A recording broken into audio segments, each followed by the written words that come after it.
மாவீரன் ரஃபேலே, உலகெங்கும் ஜோமாலை பக்தி பரவ உதவி செய்யுங்கள். மரியே வாழ்க.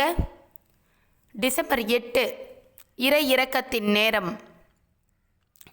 இது என்ன இறை இரக்கத்தின் நேரம் அப்படின்னு சொல்லி ஃபஸ்ட்டு தெரிஞ்சுக்கோங்க. டிசம்பர் 8லேருந்து 10 மாதம் கழித்து செப்டம்பர் 8 அன்னைக்கு தான் தேவதாயோடைய பிறந்த நாள். அப்போ இந்த டிசம்பர் 8 என்னன்னு சொல்லி பார்த்தீங்கன்னா, தேவதாய் அவங்களுடைய தாயின் வயிற்றில் கருவாக உருவான நாள். இதில் என்ன ஸ்பெஷல் அப்படின்னு சொல்லி பார்த்தீங்கன்னா, உலகத்தில் பயங்கர பாவங்கள் நடந்துட்டு இருந்துச்சு. அப்போ பிதா கடவுள் ஒரு முடிவுக்கு வராங்க. தன்னுடைய மகனை மக்களுடைய பாவத்துக்கு பலி கெடவா விண்ணகத்திலிருந்து மன்னக அனுப்புகிறாங்க. அப்போ தான் பிதா கடவுள் முடிவு பண்ணுறாங்க தன் மகனை அனுப்புவதாக. தன் மகனை அனுப்பி இப்படி பாடுகள்லாம் நடைபெற்றாதான் அந்த பாடுகள்லாம் நினச்சி நம்ம அருள்ந்தமரியை சொல்லி உத்திரிகஸ்தல ஆத்மாக்களுக்கு ஒப்பு கொடுத்து அந்த புண்ணிய பேறுபலன் வழியாக மக்களை காப்பாற்ற முடியும். சரிங்களா? இதுதான் கான்செப்ட். அப்போ சுதனாகிய மகன் ஏசப்பா மண்ணுலகம் வரணும்னு சொன்னால் ஒரு புனிதமான ஜென்ம பாவம் இல்லாமல் பிறந்த ஒரு பெண்ணின் வயிற்றில் தான் பிறக்க முடியும். அதனால் அதற்காக பிதா கடவுள் தேவதாயை உருவாக்கிய நாள் என்று. ஜென்ம பாவம் இல்லாமல் பிறந்த ஒரே பெண் தேவதாய் தான்.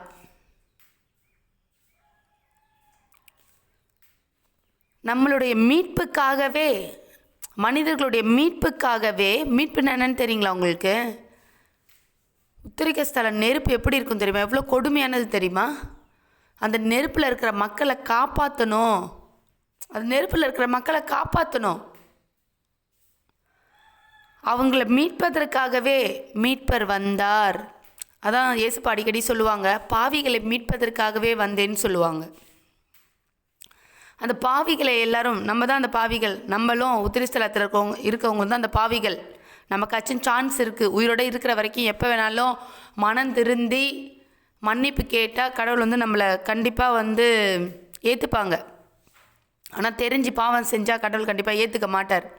தெரியாமல் பாவம் செஞ்சு பாவ சங்கீர்த்தனம் செய்கிறவங்களுக்கு தான் மன்னிப்பு. அதையும் நல்லா தெரிஞ்சுக்கோங்க. கடவுளுடைய திட்டத்தில் ஆணி வேறும் அஸ்திவார கல்லுமாய் தேவதாய்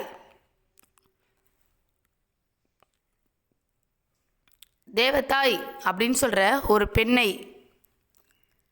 இன்றுதான் கடவுள் உலகிற்கு தர வேண்டும் அப்படின்னு சொல்லி எண்ணம் கொண்ட நாள்.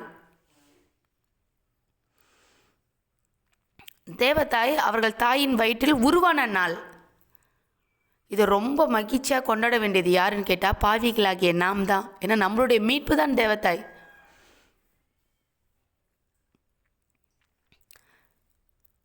பிதா மனிதர்களுக்கு தீர்ப்பு எழுதும் பொழுது, இந்தா நீ நரகத்துக்கு போ, இந்தா நீ உத்திரிஸ்தலத்துக்கு போ அப்படின்னு சொல்லி பிதா கடவுள் நம்மை அடித்து விரட்டும் போது தேவதாய் தான் நமக்காக பரிந்து பேசுபவள். அதனால தான் மக்கள் எல்லாரும் தேவதாயை தூக்கி கொண்டாடுறாங்க. வேற யாராலையும் போய் பிதா கடவுள்கிட்ட பரிந்து பேச முடியாது. தேவதாயால் மட்டும்தான் பரிந்து பேச முடியும். தேவதாய் யாருன்னு கேட்டால் கடவுள் கிடையாது, பரிந்து பேசுபவள். இந்த பாவிகளுக்காக பரிந்து பேசும் ஒரே தகுதி கொண்டவள் தேவதாய் மட்டும்தான். அதனால தான் அம்மா பர்த்டே இன்னும் 10 மாதம் கழித்து வரப்போகுது. அம்மா பிறக்க போகிறாங்க 10 மாதம் கழித்து. இன்றைக்கி தான் அம்மா அவங்களுடைய கருவில் உருவான நாள். இந்த நாளை என்னவா கொண்டாடுறாங்கன்னா, இறை இரக்கத்தின் நாளாக திருச்சபை கொண்டாடுது. இந்த நாளில் நாம் எதை கேட்டாலும் பிதா கடவுள் தருவார் அப்படின்னு சொல்கிற விசுவாசம். அதனால் என்ன பண்ணுறாங்கன்னா, எல்லாரும் உலக மக்கள் அனைவரும் ஒரே நேரத்தில் நாம் தேவதாயை அழைக்க வேண்டும் அப்படின்னு சொல்கிறது கடவுளுடைய விருப்பம். ஏசப்பா சொல்லியிருக்காரு, எங்கே என் பெயரால் 2-3 பேர் ஒன்றாக சேர்ந்து கூடியிருக்கிறீர்களோ அங்கே அவர்கள் நடுவே நான் இருப்பேன் என்று. அந்த கான்செப்ட் படி எல்லாரும் ஒரே நேரத்தில் கூப்பிடலான்னு சொல்லி தான் 12 to 1 இறை இறக்கத்தின் நேரமாக அறிவிச்சிருக்காங்க. சரியா? இப்போ பார்த்தீங்கன்னா என்ன வணங்கணும்னு சொல்கிறேன், என்ன நீங்கள் கேட்கணும்னு சொல்கிறேன். இது பார்த்தீங்கன்னா இது ஜெபிக்கிற நேரம் கிடையாது. அந்த 12 to 1 கெஞ்சி கேட்குற நேரம். எப்படி கெஞ்சி கேட்குற நேரம். நம்ம மட்டும் ஒரு சாக்லேட் வச்சுருங்களேன், ஒரு குழந்தை எப்படி அழுது அந்த சாக்லேட் நம்மக்கிட்டேருந்து வாங்கும். நிறைய சாக்லேட் வச்சுட்ருக்கோம் ஒரு தட்டில். உங்கள் பிள்ளை என்ன பண்ணுவோம், சாக்லேட் பார்த்துட்டு விட்டுருவாங்களா? கேட்டாலும் நீங்கள் தரலை, திருப்பி விட்டுருவாங்களா? திருப்பி கேட்டுகிட்டே இருப்பாங்க. அந்த சாக்லேட் தீர்ற வரைக்கும் தொடர்ந்து கேட்டுகிட்டே இருப்பாங்க. அந்த தட்டில் இருக்க எல்லா சாக்லேட்டும் காலின்னு தட்டை காமிச்சாதான் அமைதியாக இருப்பாங்க. அந்த மாதிரி தொல்லை பண்ணி கேட்குற நேரம் இந்த 12 to 1. உங்களுக்கு என்னெல்லாம் வேணுமோ தேவதைகிட்ட கேளுங்க, நம்பிக்கையோடு கேளுங்க, விசுவாசத்தோடு கேளுங்க, கண்ணீரோடு கேளுங்க. அம்மா கிட்டேருந்து கெஞ்சி கேட்டு வாங்குகிற நேரம். சரிங்களா? இது ஜெபிக்கிற நேரம் கிடையாது. எல்லோரும் எப்படி என்ன ஜெபிக்கணும் அப்படின்னு சொல்லி கேட்குறீங்க.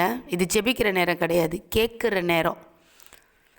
அழுது கண்ணீர் விட்டு கதறி அம்மாவை டார்ச்சர் பண்ணி நம்மளுக்கு தேவையானதை வாங்கிக்கிற நேரம். சரியா? 12 to 1 உங்களுக்கு என்னெல்லாம் வேணுமோ அதெல்லாம் அம்மாக்கிட்ட அழுது தொடர்ந்து கேளுங்க. அம்மாக்கிட்ட நீங்கள் பேசுகிற நேரம். சரியா? இதான் ஜெபம். உங்கள் வாயை திறந்து அம்மாக்கிட்ட, அம்மா எனக்கு இது வேணுமா, அம்மா எனக்கு அது வேணுமா, அம்மா நான் இப்படி இருக்கணுமா, அம்மா நான் அப்படி இருக்கணுமா, எனக்கு எந்த பிரச்சனையும் இருக்கக்கூடாதுமா, என் பிள்ளைகளுக்கு எந்த பிரச்சனையும் இருக்கக்கூடாதுமா, என்னுடைய திருமண தடைகள்லாம் நீங்கிடணுமா, என் கடன் தொல்லையெல்லாம் தீர்ந்துடணுமா, என் நோயெல்லாம் என்னை விட்டு போயிடணுமா, எனக்கு டாக்டர் ஆப்ரேஷன் சொல்லியிருக்கிறார் அதெல்லாம் நடக்கக்கூடாதுமா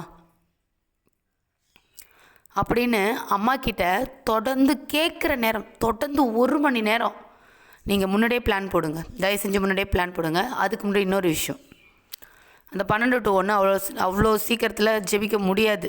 புரியுதுங்களா? அப்போ தான் 1008 வேலை இருக்கும். அதெல்லாம் சாத்தானுடைய சூழ்ச்சி. அப்போ என்ன பண்ணணும்னா, மாவீரன் ரஃபேலே, இறை இரக்கத்தின் நேரத்தில் நான் ஜெபிக்க எனக்கு உதவி செய்யுங்கள், என்னை தொல்லை பண்ணுற சாத்தானை உமது வாளால் வெட்டுங்கள் அப்படின்னு முன்னவே ப்ரேயர் ஆரம்பிச்சிடுங்க. சரியா? மரியே வாழ்க, மாதாக்கு நன்றி. மறக்காமல் இதை எல்லாருக்கும் ஷேர் பண்ணுங்கள். ஏன்னா இப்போ நீங்கள் தெரிஞ்சிட்ட விஷயம் மற்றவங்களும் தெரிஞ்சுக்கணும். சரியா? அதனால் எல்லாருக்கும் ஷேர் பண்ணுங்கள். எல்லோரும் ஒன்றாக கூடி ஜெபிப்போம். மரியே வாழ்க, மாதாக்கு நன்றி.